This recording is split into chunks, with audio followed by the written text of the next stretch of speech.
હેતુસ kitchen.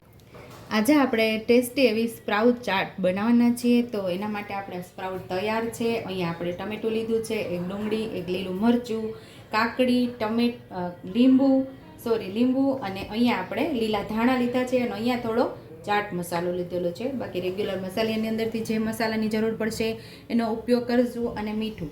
તો અહીંયા આપણે અગાઉ કઈ રીતે સ્પ્રાઉટ બનાવવા એ આપણી ચેનલ ઉપર તમને રેસીપી મળી જાય। અત્યારે આપણે મગના સ્પ્રાઉટ લીધા છે। આ મગના સ્પ્રાઉટની ચાટ બનાવવાના છે। તો આ જગ્યા ઉપર તમે મગના સ્પ્રાઉટ લઈ શકો, મઠના લઈ શકો કે પછી ચણાના, અથવા તો તમે ત્રણેય મિક્સ કરીને પણ તમે ચાટ તૈયાર કરી શકો છો। તો આજે આપણે ટેસ્ટી એવી મગની ચાટ બનાવી લઈશું। તો પહેલાં આપણે જે આ સ્પ્રાઉટ એટલે કે જે મગના કોટા ફૂટી ગયેલા છે એને આપણે થોડા બાફવાના છે, એટલે કે 5 મિનિટ સુધી આપણે 5 થી 7 મિનિટ આપણામાં બોઇલ કરવાના છે। અને મેં અગાઉ કીધેલું કે આપણે આ એકવાર સ્પ્રાઉટ તૈયાર કરી લઈએ ને પછી તમે એને અઠવાડિયા સુધી રાખો, જરા પણ ચીકણા નથી થતા, આમાં સ્મેલ પણ નથી આવતી। જે પ્રમાણે તમારે સ્પ્રાઉટ ચાટ બનાવવી હોય એ પ્રમાણે બનાવવાના, કાઢી લેવાના અને પાછા એ જ રીતે આવા એરટાઈટ ડબ્બાની અંદર તમે પેક કરી અને ફ્રીજની અંદર 8 દિવસ તમે સ્ટોર કરી શકો છો। જો એવા ને એવા મસ્ત એવા છૂટા છૂટા અને સરસ છે, ચીકણા પણ નથી, કોઈ જાતની કાંઈ સ્મેલ પણ નથી આવતી। તમે જરૂર ટ્રાય કરજો અને મને કમેન્ટ બોક્સમાં કમેન્ટ પણ કરજો કે તમારા સ્પ્રાઉટ પણ આટલા જ સરસ રહ્યા હતા અને ચાટ તમે બનાવી એ તમને કેવી લાગી એ પણ મને કહેજો। ચપટી હળદર ઉમેરશું, સ્વાદ મુજબ આપણે મીઠું ઉમેરશું,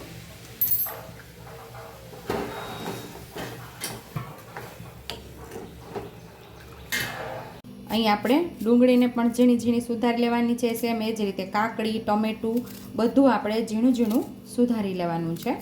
ત્યાં સુધીમાં આપણા મગ પણ બોઇલ થઈ જશે।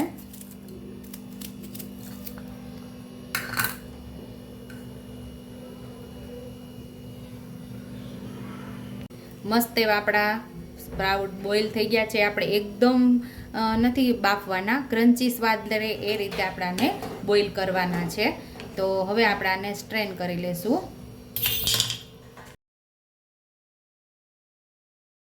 આમાં આપણે ગાળી લેશું, કાણાવાળા વાસણની અંદર ગાળી લેવાનું છે।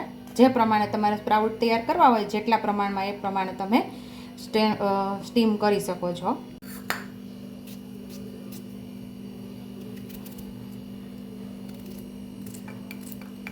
તો અહીંયા આપણે સ્પ્રાઉટને નિતારી લીધા છે અને આપણે એક ટ્રેની અંદર એટલે કે ડીશમાં લઈ લઈશું। હવે આપણે ડુંગળી ઉમેરી દઈશું, લીલા મરચાં ઉમેરી દઈશું, કટકી ઝીણી ઝીણી ઉમેરી દેવાની છે, ટમેટું ઉમેરી દઈશું, કાકડી પણ ઉમેરી દઈશું,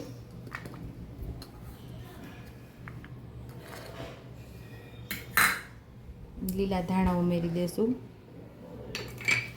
ચાટ મસાલો ઉમેરી દઈશું, ચપટી મીઠું ઉમેરી દઈશું અને આપણે અહીંયા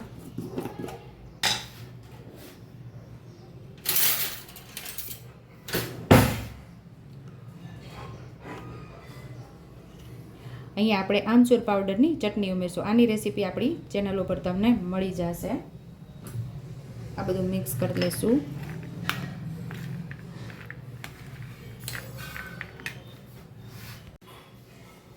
લીંબુ ઉમેરી દેશું,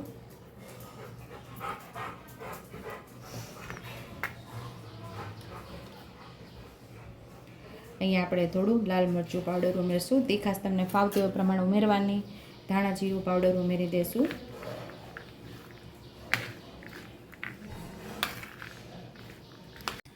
તો ટેસ્ટી એવી આપણી મગના સ્પ્રાઉટની ચાટ તૈયાર છે। વેટ લોસ માટે તો ઉત્તમ છે। જો તમને મારી રેસીપી પસંદ આવી હોય તો મારી રેસીપીને લાઈક કરજો, શેર કરજો, સબસ્ક્રાઈબ કરજો, હાઈપ કરજો, બેલ આઇકોનને દબાવતા ભૂલતા નહીં અને કમેન્ટ બોક્સમાં કમેન્ટ કરજો કે મારી રેસીપી કેવી લાગી। તો આવજો।